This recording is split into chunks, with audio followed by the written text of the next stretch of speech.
Architecture in itself is really an acknowledgement of the expression of what is important. And we have to be trusted with creating spaces where people are going to live, work, study, play, right? That's an awesome responsibility. And it's very complicated, right? Because there's so many choices. At some point, those become moral choices, right? Cities are not neutral. They are moral environments. They tell us, quietly and persistently, what matters. They tell us who belongs, who moves easily, who waits, who lingers, and who passes through without being seen. Every curb, sidewalk, park, building, and street corner carries an agenda about what kind of life is expected to happen there. The same thing with buildings, those in which we live, work, and play. What sort of window and facing which way? Does this space enrich my experience as a child of God? Or is it dehumanizing, and sometimes intentionally so? Well, today's conversation, friends, is about the good, true, and beautiful in our cities. And it's also about attention. Well, my guest is architect and friend Dan Kirby. So Dan Kirby is an architect, urban planner, and civic leader. His undergraduate degree is from the University of Florida. He has 2 masters from the University of Michigan, one in architecture and another in urban planning. He's a principal at Jacobs, has served as president of AIA Florida, and was the first Black president in the organization's history. His work spans architecture, urban design, and public advocacy, with a particular focus on designing cities for people rather than cars. He's also an elder at my church, which makes me proud, and a husband and super proud father of a daughter. I got that part right, super proud. Absolutely. Well, friends, I've asked Dan to be with us because he is a man of faith and he is an accomplished professional. And so we like to lift up here at the Collaborative examples of folks who are leading in both the marketplace as well as in the church. Individuals who've thought about how to integrate faith and work. So Dan, let's start with your journey. I want to hear both about how you came to be an architect and interested in urban design, but also your walk with Jesus. So you tell me which one you want to start with. Well, Case, I think they're the same story. So I'm happy to tell like how they blended together, because Wonderful. My exposure to architecture was the direct result of having grown up a church kid. And I'll explain that to you. So, this classic story of a kid that had parents that were very active in church. Like my dad was one of the founding members of our church. I'm a New Jersey kid. I'm originally from Newark, New Jersey. Okay, yeah. My father was on the deacon board. He was the chairman of the trustee board. He was the superintendent of the Sunday school. So if church was open, there was a good chance that we were there. Yeah, and me too. Multiple days during the week. Our church services were held in what was then a converted factory building work. And it was on the second story of this factory building, and folding chairs, and they built the pulpit in the corner. And that was a good environment of some very spirited preaching and some good gospel music, right? Old, pretty rough looking building in an inner city neighborhood. So one night my father comes home to our house after a church meeting, and he's got a roll of plans tucked up under his arm, and he lays them out on the dining room table. And I was about 7 years old, and I saw this set of plans. And on the cover of this, they were totally blueprints then, but on the cover of this plan, the set of plans is a rendering. And I said to my dad, I said, "That's the building we go to church." And he goes, "Yeah." He goes, This is now transformed to this is what the newly renovated building can look like." And I'm looking at it, I'm mesmerized. And I said, "Dad, like who can make that happen, right? Who knows how to do this?" And my father says, "Son, that's the architect. The architect did this and was able to create this." And that was the connecting moment. You were hooked. And I started drawing cities and places and buildings and been doing it kind of ever since. But that was the genesis of my journey as an architect. Mm, mm. Well, in similar fashion, my father, for a period of his career, owned a number of Dairy Queens, and he wanted to put a playground in front of one of them, and I was his playground expert. So he brought home all these little models, and I got to pick out this slide and those handlebars and all these different things, and got to watch all that installation. I had said before, story, because being a kid, you were the playground expert, like you really were. Right. And that's how we have to practice design. This bringing people in and bringing them to the table, helping them to express their own ideas. This is, I am absolutely the trained expert in the room, right? But part of it is me drawing out from you what it is that you want. I'm creating a space for you. So if I don't know you, if I'm not in a relationship with you, I can't really do a very good job of doing that. Sure. Well, the one part on which I was not an expert was the ground material. And so my dad put in pea gravel, and sure enough, all the kids would pick it up and throw it and break the plate glass windows on the Dairy Queen. He was just trying to make sure you were tough. But that's thinking through unintended consequences right there. They had to replace the ground there. So as you grew, in the shadow of the church, which is just a beautiful thing, as you launched in life, how did your faith guide you along the way? So, again, I don't know how unique my story is, but it's a tried and true one, right? I go off to college and I start to read and be exposed to other things and to other people. I'm reading C.S. Lewis, I'm reading St. Augustine. I'm like understanding what are the things. That's heavy stuff. Oh, well, but that's what we're called to do, right? We're called to be robust, in our intellect as Christians, right? Matthew 22, it says, let me recall the verse. It's you shall love the Lord thy God with all thy heart and thy mind, right? With thy mind, and people forget the mind part sometimes, but that is what we're called upon to do that. So I started to not just reflect on the experience I came through, the faith experience I came through, which is rich and is one I love, but also on how do we connect that to intellect, right? And what does that really mean in your daily walk? And that led me to explore and to continue to explore things. And I often tell people, I'm a Presbyterian, but I didn't accidentally become a Presbyterian. Well rooted in understanding and exploration of denominations and what they mean and how they're practiced. I also come to the table with the understanding there's good and bad parts of that history, right? And I come with that full understanding of placing these things in their true historical context. So that's definitely been part of my journey. Well, I wonder, with your father's career and your academic interest, did ministry ever, or pastoral ministry ever, tap you on the shoulder? Well, I will say this, and this is a thing that I've discovered. My father passed away many, many years ago, but I continue to be exposed to. I've certainly was, at one point called little preacher, because I was at the knee of my father and around a lot of the pastors and the leaders of the church, right? But I also in that journey have come to understand over the years, as I've met more and more distant relatives, right, that preaching and ministry on my father's side of the family, it's like that was the common thing. Like that, so many of them took to that. I think I get it. And I think my ministry is intended to be in other ways. And it certainly extends to the work I do every day. And this idea of, as architects, as planners, we care for people. Preach.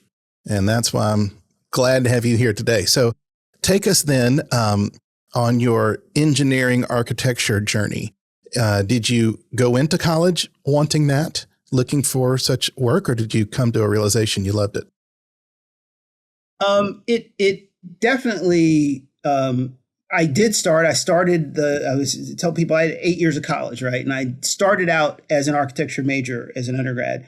it was not an easy road, as you might imagine. There's not a ton of African American architects out there, and it's a hard road anyway, no matter how you come to it. And I have the greatest respect to other people that have gone through this journey and are in our profession, right? It was. I will tell you, when I thought I had understood kind of what it might take, because I took some drafting classes in high school and did very well in those, and like this idea of blending art and science. I will tell you, looking back on it now, I really had no idea what I was getting into, because I got to that first architecture studio and I could have been on another planet, because the way that they were discussing ideas and concepts, and it really is, so much of architecture school is teaching you how to think about things and how to approach things. And the sort of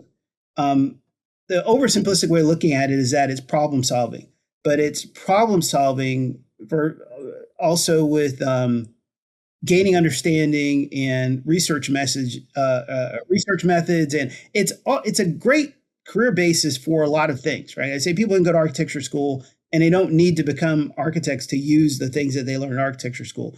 Architecture school is a great preparation for just understanding and pulling apart systems and how they work, and being confident in a process of moving from A to Z. Mm-hmm, mm-hmm. And then you went a step further into the urban design. And what interested you about that? So it was a sort of very odd but specific set of circumstances. I got very much involved in student government when I was a student at University of Florida, and they gave us tremendous opportunity to do things. And I was a student senator. I was president of the college board of college councils. I was president of my residence area. Of course you were. Vice president of the architecture fraternity. Very much president. I was president of student union. I was what they call chief of staff, basically position, cabinet coordinator for 2 student body presidents. So I was immersed in sort of the whole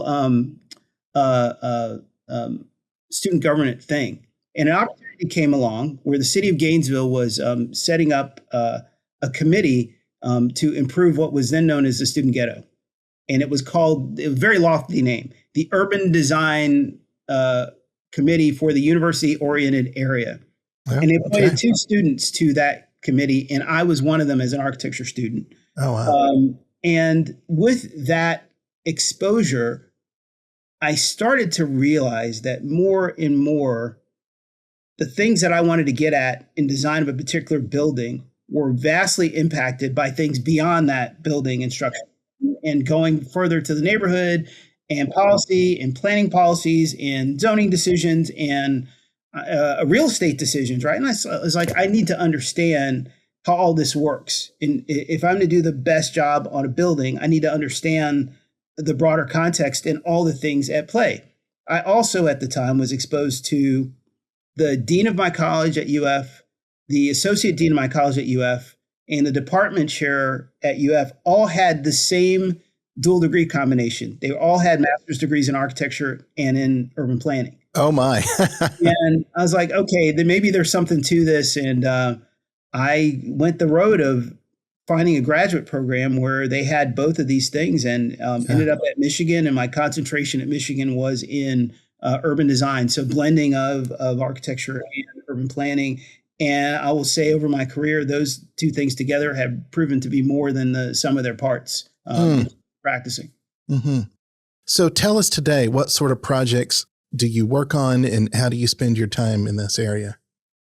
So at the beautiful thing about working at Jacobs, like I do, and I work in a company with around 50,000 people globally. Wow. So we do That's lot a big place. of different things, but it also allows me the ability to work at a lot of different scales on many different types of projects, where I might be sitting in a room with somebody that's doing something very specific to, say, transportation, and helping them work through a problem with that, whether it be a transit facility or a transit hub or something like that.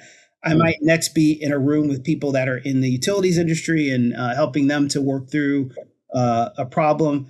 I might be on a urban design problem where we are working with a particular developer that wants to go in and then create value from a place. So I get to work across a large variety of scales, from the institutional to the government to the private sector, and I certainly appreciate the opportunity to get to do that. Well, I was going to ask this later, but I'll ask now. You were, for a number of terms, on the OUC board. That's the Orlando Utility Commission here in Orlando. Are you still on the OUC board? Well, so Casey, we're I guess put this in context. So OUC is an electric and water utility. It's the second largest of the what's called the munis, or the municipally owned utilities in Florida. And so OUC provides electric and water service. I had the opportunity to be, and it's all a board that is elected, if you will, by the Orlando City Commission. So it comes through a city appointment. So I served right around 10 years. I think it was 9 years and 9 months as a member of the commission, but you are term limited. So after those 2 terms, you have to get out and make way for someone else, which I think is a great thing. I'm a believer, not to get political, but I am a believer in term limits for everything. Having new energy and new people in is almost always a good thing. But so I'm not. My last the end of my term on the commission was actually in December of 2017. So I'm curious, how did being on the OUC Board of Commissioners change or evolve your own work on the design side? Because now here you are on the permission-giving, responsibility, authoritative side, working with designers. How did it change your view? Well, once again, I benefit from those 2 things being being related. So there was an overlap in my architecture work, my understanding. So one of the credentials I carry is I am a LEED accredited professional. That LEED stands for Leadership in Environmental Design, right? And for folks listening, that's LEED, and you will often see it related to certain projects. And I believe the law requires certain things to be LEED quality. It does, yeah. The public, like in Florida, for instance, public buildings are to meet the standard of LEED at the silver rank or above. Generally, there's some exceptions to that, but generally that's a requirement. So having been this practice and an understanding of sustainability and doing more energy efficient buildings, right, was a natural thing when I got involved at OUC, because we were also, as a utility, in the midst of a transition, and a transition from being, reliant on, traditional fossil fuels for generation. So whether that be gas or coal, right, to moving to becoming, to having more emphasis on renewable energy, and so it was a very good interface to spend 10 years in the utilities industry, in addition to being an architect. But those things wove together, because as architecture changed, the utilities industry changed. I had a front row seat at both, and I could see how they would all influence each other. And then sort of infrastructure planning. Infrastructure planning is something that is far more interesting than I ever thought that it would be. And I often say, in terms of cities are always on the precipice of total disaster, right? They're just teetering, and I say that a little bit jokingly, but there are so many things that have to happen right to keep things from chaos. From chaos, and whether it's public safety or it is water, or it's your power, the after effects of storms, and I spent time with our linemen. I used to go to our plants. I would be there when we pulled people in from other utilities during storms to make sure they got served dinner. I would make a point to go out and be with people when those things were happening, because those are so important to the customer of utility. Mm-hmm. Well, if our cell phones can't get charged, the world falls apart. So, Dan, I'm curious. It sounds to me like you see very much the value shaping part of your work, that you're not just problem solving, but you're shaping values, you're shaping people as they live together. When did you begin to see that transition, or was that there from the beginning? I would not necessarily say that we are trying to shape values through our work, although that is a understanding of values is a necessary part of it, and I'll tell you why. Architecture in itself is really an acknowledgement of the expression of what is important. It's what is important to a society or a company or a city, right? So in our work, we want to show first that we value people. We value the people that are going to occupy our buildings and that are going to use these spaces. And that is in and of itself a trust, right? And we have to be trusted with creating spaces where people are going to live, work, study, play, right? That's an awesome responsibility. And it's very complicated, right? Because there's so many choices. And I guess, in effect, those do become, at some point, those become moral choices, right? And we're often in the situation where we are, if we do it right, we may be representing people that are necessarily at the table. You know, the old adage, right? If you're not at the table, you're on the menu. And it's our job to bring a lot of people to the table, either actually, right, to go out, get them involved and say, have you talked to these stakeholders? Well, why would we talk to them?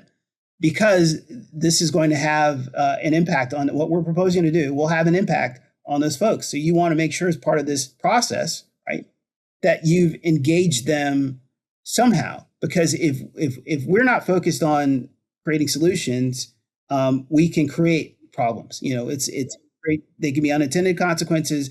They could be problems, right? And I often tell people, you're either providing a solution, but you might be sentencing someone to a miserable situation. So I'm always on the lookout. Give an example. Well, so I'll give you. Let me give you an example here. As a urban planner, it's in our code of ethics that we have to do planning in the public interest. Okay. In other words, I am bound to, whatever the circumstance, to make sure I'm considering the broader public interest in whatever it is that we do or what we recommend. It's as opposed to like one particular corporation. Right. I can't only represent the folks that are paying me. I need to understand the broader implications, and I can't turn a blind eye to that. It's like being an officer of the court, or maybe in some cases it's an even higher standard, right? Where if there's something that is that I see that is wrong or unfair or out of place, I am duty bound to call it out. You know, that is the professional standard for me. So, you know, again, a lot of times it comes down to, well, why don't you just, draw exactly what I told you to draw? Well, there are implications to lines on paper and on plans made and on policy recommendations. It's not anything goes. I'll give you an instance from earlier in my career.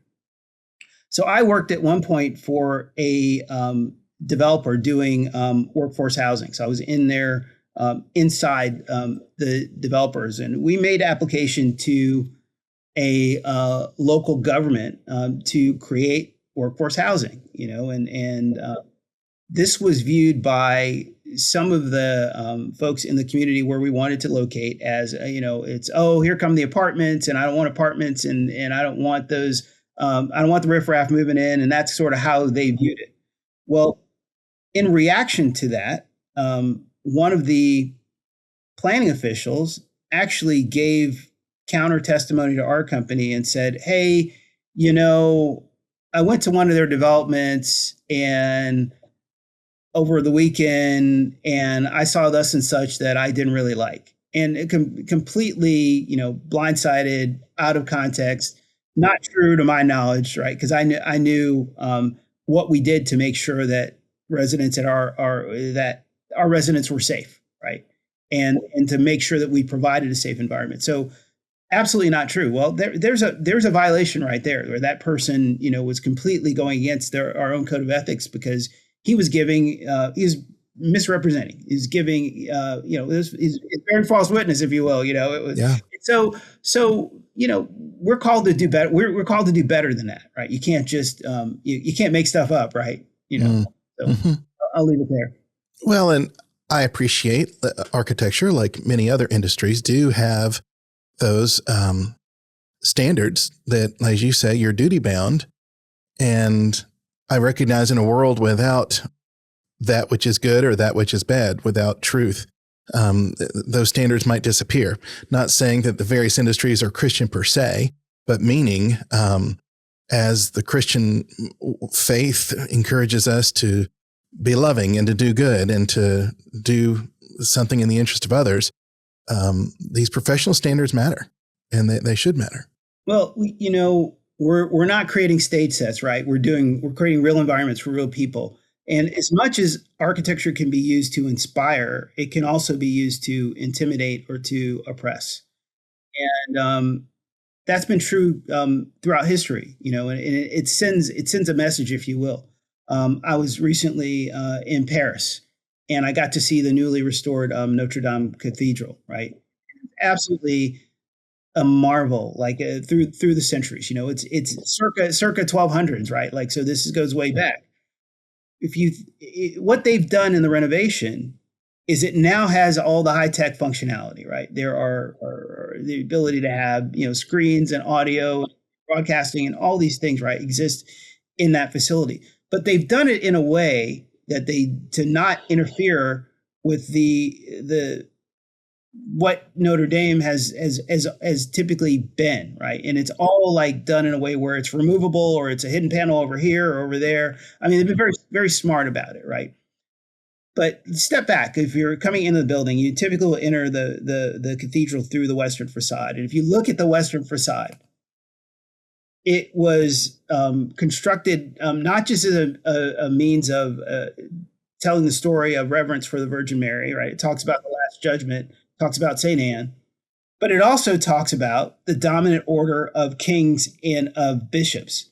And it did that and told those stories to people that were illiterate, right? Sure. So the carvings and the art all sent the message, and it was multiple messages, right? Good messages, right? Faith and the importance of faith, right? But also the message of, yep, you will listen to these people, and these people are important, and they're more important than you. And we can dive into that, but so you can inspire. Wow, these soaring arches and everything, and the stained glass, or you can intimidate or oppress. So it sure. works both ways.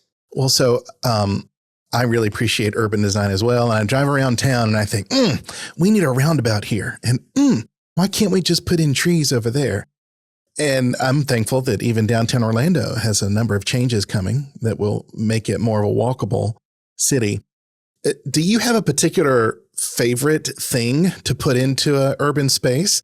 Something that Dan just likes and it works and you want to see more of it? So the answer to that is more of an approach than a thing. I mean, we have to be very careful, right? Because one of the criticisms is that architecture in America today, that there's a lot of sameness, right? You could be in San Antonio or Seattle.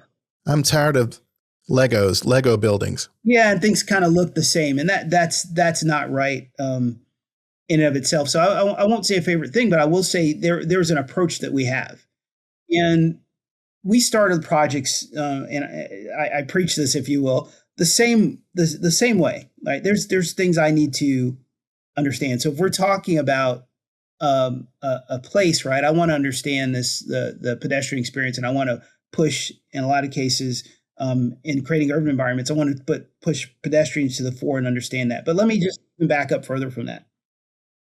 When I'm starting, say you hired me and you said, Dan, I want you to build something for me. I'm going to start with really three things. I want to understand the history of the place where I'm working. I want to understand the specific environment of the place where I'm working. And I also want to understand you, right? And I want to understand you and what your motivations are for building. And that goes a lot of different ways, right? And those and it's okay. And I tell people, treat me like your therapist. It's okay. Those can be selfish motivations, right? Let me give you, for instance, right? If I'm working for a public sector client and they have a public sector project manager, the motivation of the project manager assigned to that job may be that they want to get a promotion. You know what?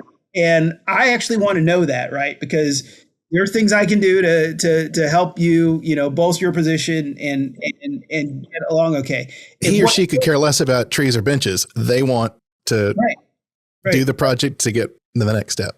But there's also, in every city we've worked in, there are elections and there are political cycles, right? So if we're coming up on a political cycle and the mayor or the council person of that place needs to have something in place prior to the election cycle, I also want to know that, right? I want to know what's motivating.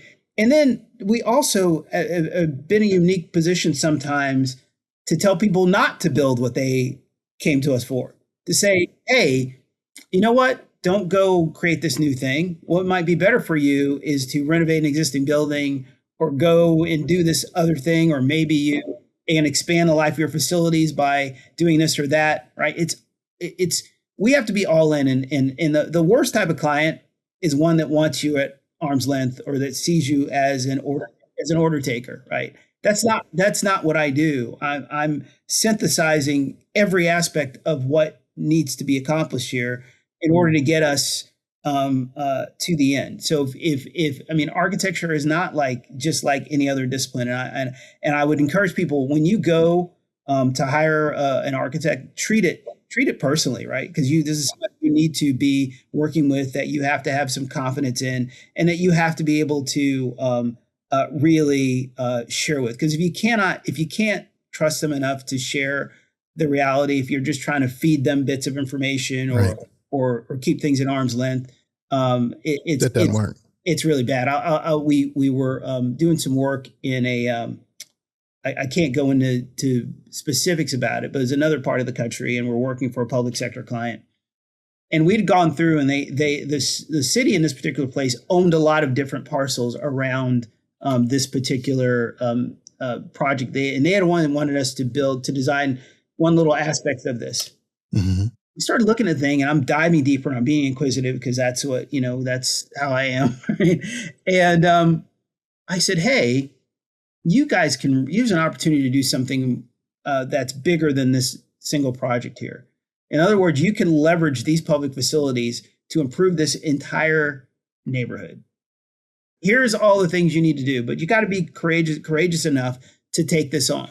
And we developed a plan, and we went to them and said, hey, this, just do these key things here, push for this, maybe consider this land transfer here, do these things right. And they were like, no, we just want you to do this thing over here. And I was just kind of crestfallen, because I thought, we could have set this neighborhood on a path for the next 50 years. Sure. You have blinders on, and you've said, oh, all we want you to do is just work on this one piece of it. That opportunity it's going to be gone, and it's going to be gone for the long term. Just a little bit more courage, and we create a win-win across the board over the long term. So these are things that we hope we can get across to our clients. We try to express them. We don't do we. Get 100% of the time, do they do exactly what we tell them to do?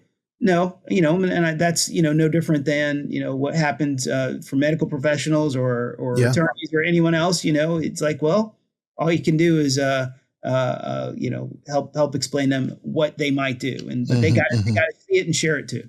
So I love hearing that unique approach, and it sounds like a healthy one. I think that is evidenced in Jacob's success and your success. Dan, where do you see your faith guiding you in and through all of what you just shared? Well, it's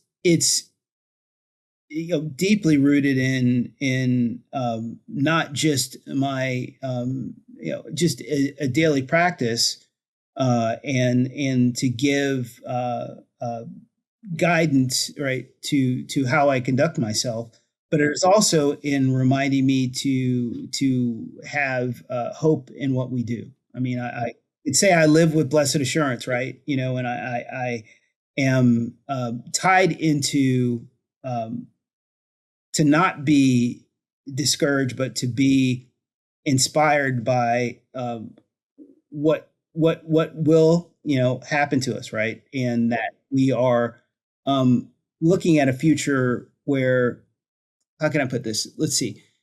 If you value human life and dignity, right? Then I also need to value the people and the spaces that we create. In other words, can somebody safely be able to cross the street? You think, okay, well, is that big of a deal if they can cross the street or not?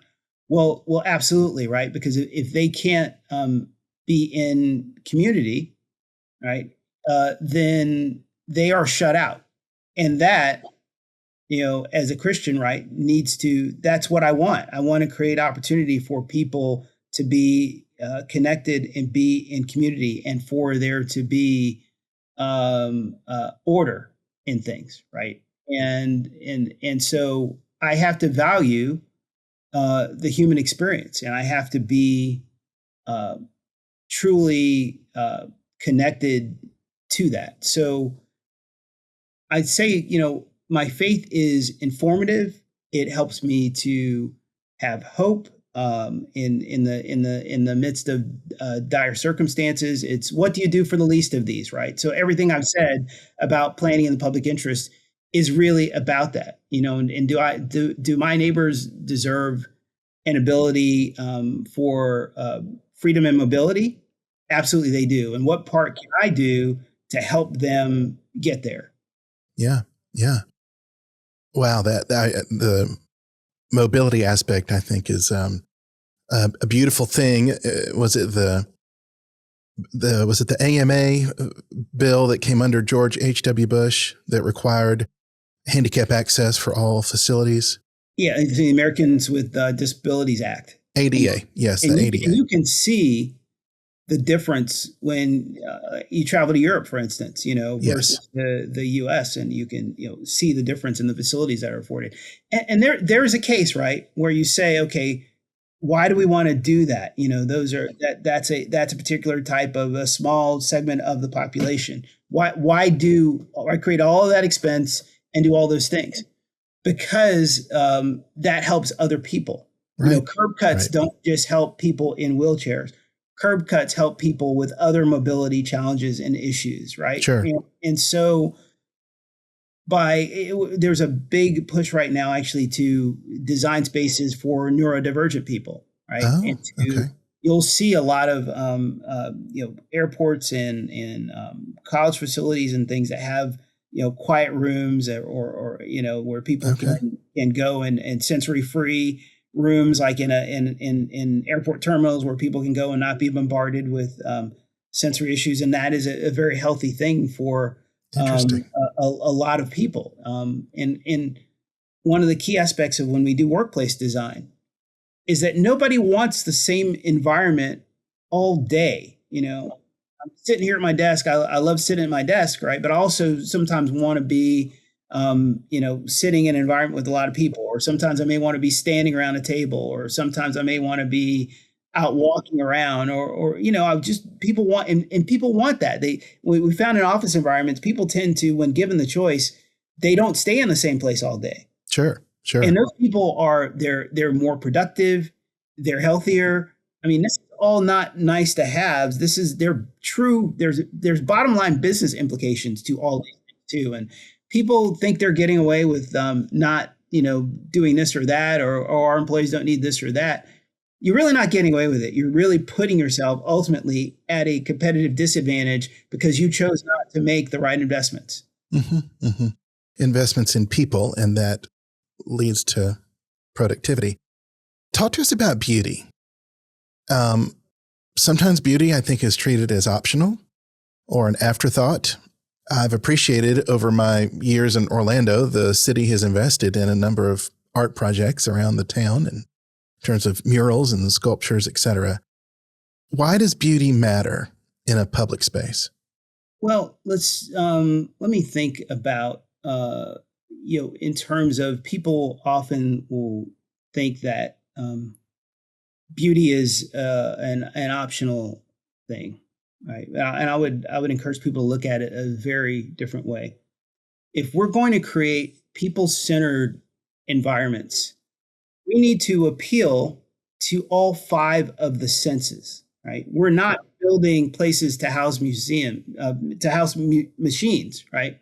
We're building places that allow people to, use them to exist, but also to thrive, right? And if I want to create an environment where you can thrive, I can't just create a code compliant box. That's not enough. But can I create a place where you're healthy, where you're safe, but also where you are inspired? And I'll give you a personal example of this. When I was a graduate student at Michigan, my favorite place to study on campus was the Michigan Law Library. And if you haven't seen it, just go look it up. The Michigan Ann Arbor is beautiful itself. Yeah. Oh, yeah. It's just still one of my favorite places on the planet. But the Michigan Law Library is a Gothic revival style building built in the 1930s. So it's got these amazing, again, these soaring arches, these stained glass windows, these huge wooden tables with banker's lamps on them. And it has cork floors, right? And I swear to you, I felt like I gained IQ points just by walking in that room, and I thought, okay, I'm here as generations of other people have done before me. I can really study and I can do this. And I cherish being in that space. And it was just me going by myself, and sitting in that space and studying. But that was an environment where I felt connected and where I could thrive. And the lighting was right and the sound was right. But when I looked up, I was awed of actually just being and having the opportunity to be in this space. Yeah. That's what architecture can do for people. I had the same experience when I was at my last year at Princeton Seminary. I would walk over to the university campus and they had in Firestone Library, the exact same sort of reading room that was enormous. And I said to myself, okay, you've got just a few months left in one of the most beautiful places in the world. Come over here as much as you possibly can. And I agree. I gained a few IQ points just by the room. Well, this has been so instructive. I would ask, what kind of encouragement or hope would you give incoming architecture students or urban planning students? I think one is to realize that you exist in this environment of enormous change, right? And positioning yourself as close as possible to, and never forgetting the people that are ultimately going to use the environments that you create, right?